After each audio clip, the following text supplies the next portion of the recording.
So if we were standing in your physical shoes, if we understood what you just heard, we would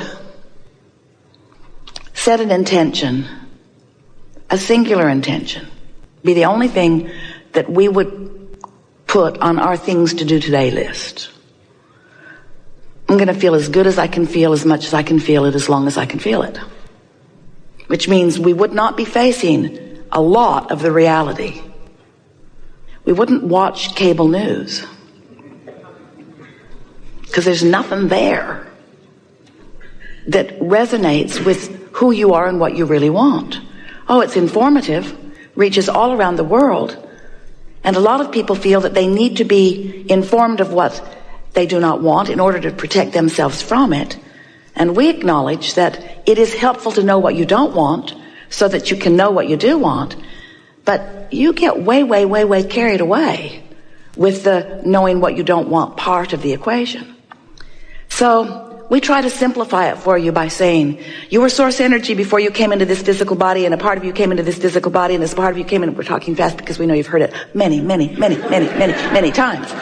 Part of you comes in that physical body, and you explore the contrast, and you know what you don't want, you know what you do want, and you send off rockets of desire. And every time you send off a rocket of desire, that rocket of desire becomes a permanent resident of your vortex of creation.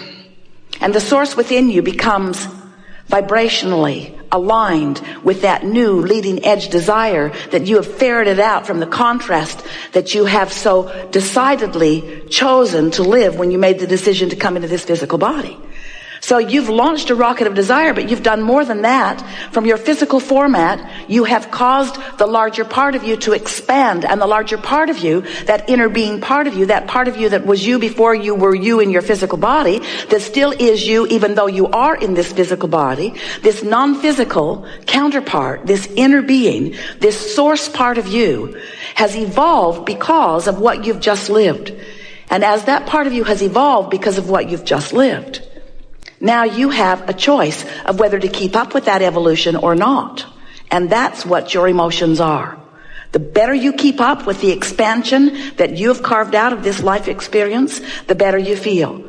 But if you launch rockets of expansion, and the source within you becomes the equivalent of that expansion that you've asked for, and you stay focused upon the problem that caused you to launch the rocket, then there's a vibrational gap between you and you that you feel in the form of emotion. But that's okay, because that's step one. You knew that that was essential. You knew that it was necessary to know what you don't want in order to know what you do want. And you also knew that it was logical for you to be more of a vibrational match to what is than to what is coming next, because what is has a lot of your attention. Have you noticed? Because you can see what is, and you can hear what is, and you can smell what is, and you can taste what is, and you can feel what is. It's so real. It's why you want to call it reality. This is real. We say, yes, but it's temporary, and it's the bouncing off place from where you are. So if you sift through the real reality of what you are living, and you look for the best parts of it, and you hold the best parts of it as your object of attention, so that the vibration that you are offering chronically is about that, then your point of attraction allows you to receive more and more and more and more and more of those things that you have been asking for. So for a while, we've been telling you about step 1, step 2, step 3. Step 1 is you sift through contrast and you ask. And step 2 is, since you've launched that rocket of desire, source has become the equivalent of it. In other words, when you ask, it happens immediately, what you ask for. But step 3 is, you have to find a way of not just for a moment, not just for a flash, not just in an odd moment of influence by someone else, but you have to find steady, chronic resonance with what you're asking for. In other words, you can't want more money and feel resonance with lack of money and get more money. You got to feel resonance with more money. And our physical friends say, well, thanks a lot. Give me some money and I'll resonate. We say, we know you want the reality first and the resonance later, but that's not the way it works. And often you say, well, I don't know for sure that that's true, Abraham, because I don't think I was being that deliberate about a lot of things in my life. And yet well-being pretty much surrounds me on lots of subjects. And we say that is because the well-being is the dominant part of that which you are about.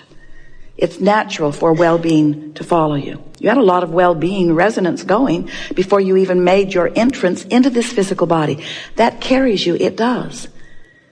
But when you become deliberate about your vibration, when you deliberately offer your thoughts because you care about that resonance, now you're really cooking. Now you are a deliberate creator. Now you have so much control about what happens around you. And now, and only now, does life begin to really be pleasurable for you, because it takes all of the mystery out of it. It takes all of the chance and luck stuff away. It makes you understand that you can find a position after you've sorted through life, and you can deliberately hold to that vibrational position, and law of attraction will support that position with manifestational, actualized, see it, hear it, smell it, taste it, touch it, evidence. So we like it that you want to be the deliberate creator of your experience, because whether you know it or not, you are the creator of your experience. And a lot of people are doing a lot of that creation by default. They're just offering vibrations all over the place, and law of attraction is responding to it, and they like some of it and they don't like some of it. But the point is, they talk about all of it. So as you're talking about wanted, that's good. But as you're talking about not wanted, not so good, because all of it practices a vibration. And sometimes, without even meaning to, you practice a vibration that causes that step 3 part, that allowing part, not to happen. Oh, you want it. You want it so much. You want it so much, and Source has delivered it so fully, but you're not seeing it. You're not realizing it. It's not evidential to you yet because you're vibrationally off signal. Esther and those back at the office in San Antonio had a really wonderful experience in the last couple of months, because there's a beautiful water feature there. It's man-made. The well pumps the water up to the headwaters, and then it flows down a beautiful stream with some falls and trickles into a big pond down at the bottom. And there's a filter that filters it and keeps the water clear and keeps the fish in the pond happy. But it wasn't filtering, and the pond was not clear, and the fish weren't happy. Something was wrong. And so the pool people came out, and they just assumed that there was something wrong with the filter, so they put a bigger, stronger one in, but it just worked harder and harder, and the pond was still not clearing. The pressure was building in this tank, way more than it should have been. Esther went into the pump house and didn't want to stay, because it felt to her that that pump was about to blow up, and she didn't want to be in there with it when it did. She could just feel the strain in its efforting to get the job done, but there was something that was keeping it from doing its job. So then it was discovered that the pond pulls water from the bottom, comes through pipes into the filter. Filter was calling it in, filter was filtering it, and trying to put it back into the pond through some other pipes, but those pipes were completely clogged. Caliche had built up in them, very hard Texas soil. It becomes almost concrete-like. And so several men for several days with several different tools tried to clear out those pipes, chisel away, put the plumber's snake in them. It was obvious that that was not going to happen. And the pipes had enough twists and turns that it was reported to Esther, we are not going to make this happen this way. And so the idea seemed obvious. Well, we're going to need some more pipes putting the water back into the pond. And so they laid them on top of the ground. No point in burying them until you know your theory is correct, right? So they put the pipes on top of the ground, and now the pressure tank is happy. The filter. Oh, what a sigh of relief it breathes as the water is now flowing back easily into the pond. Seems very simple, doesn't it? Water out, clean it up, put it back. Step 1, step 2, step 3. And so we are suggesting to you that you give up on trying to clean out your pipes. Because there's a lot of gunk in there. And a lot of it's been there for a long time, and it's hardened. It's become immovable. But you could lay some new pipes. You could lay new plumbing. You could put new inlets. You could much more easily just establish some new ideas about some new things. And you'll discover on those new ideas that when you ask, it is given. And in your absence of clogged pipes, what is given is recognized by you, is revealed to you, is realized by you, is experienced by you very, very quickly. And this is our way of saying to you, rather than coming to a gathering like this with things that you are aware of that are not working as well as you'd like them to, with issues that you want to discuss, if you will start with new things that you have not yet clogged your pipes about, you will allow these universal laws to deliver to you results of your clear thought, and you will begin to feel your true power. That's the only way that we know that our human friends, we love you so much, can begin to know their worthiness. Because when you ask and it feels like it isn't given, you stop feeling worthy. You start trying to explain why you're asking and not getting when it looks like that one's asking and getting and that one's asking and getting. And then you make up the most ridiculous explanations of why you're asking and not getting. I was bad in a past life. I wasn't born to the right people. I didn't follow my religion carefully enough. I'm being punished by God. I'm being cursed by it. And all it is you clogged up your own pipes. That's all it is. You practiced thoughts, and you practiced them long enough that they became chronic thoughts or chronic beliefs. Beliefs are just thoughts that you keep thinking, vibrational patterning.